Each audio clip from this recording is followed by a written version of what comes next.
Hello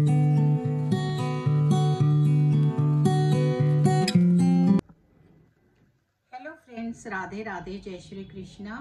कैसे हैं आप सब? आप सबको मेरा प्यार भरा नमस्कार।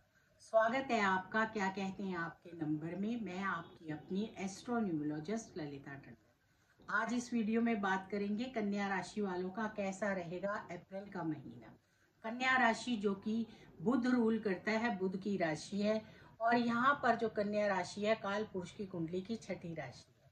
तो किस तरह से आपके यहाँ पर समय है और आपको अप्रैल के महीने में क्या क्या लाभ होगा या क्या क्या सावधानियां करनी है, उस पर हम बात करेंगे। शनि देव जो हैं वो अपना 29 तारीख को राशि परिवर्तन करेंगे और मीन राशि में आ जाएंगे।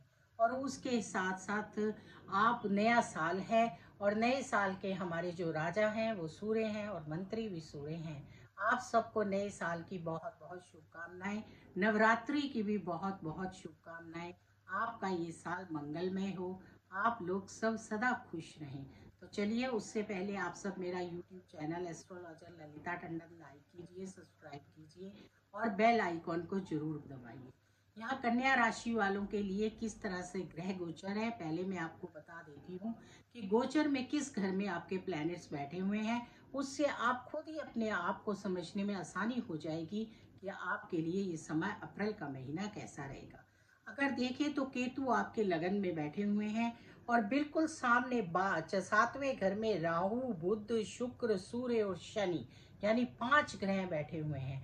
और उसके साथ गुरु आपके 9वें भाव में बैठे हुए हैं और मंगल आपके लाभ के घर में 11वें भाव में बैठे हुए हैं। तो अगर ग्रह देखें तो 7वां घर हमारा घर परिवार यानी पत्नी का घर माना जाता है।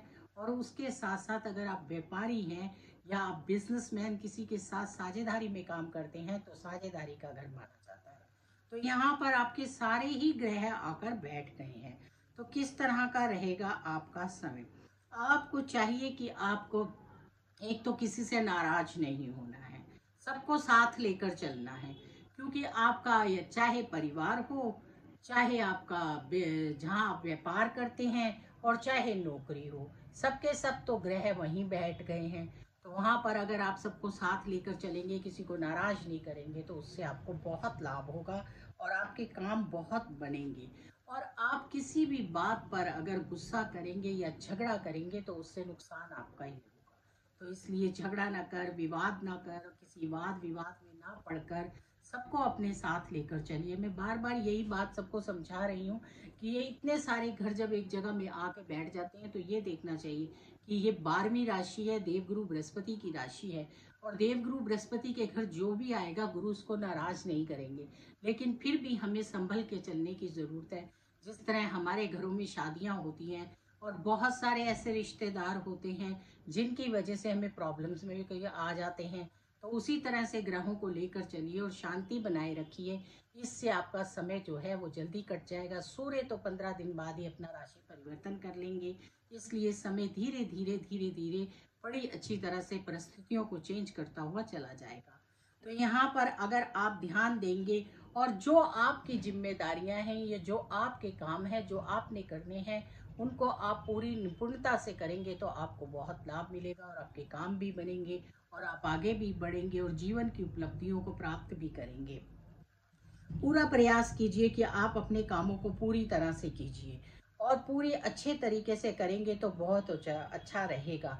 किसी से भी इस तरह का वादा मत कीजिए या कोई भी ऐसा काम ना करिए जो आपको कानून के दायरे से बाहर होकर जाना कर करना पड़े।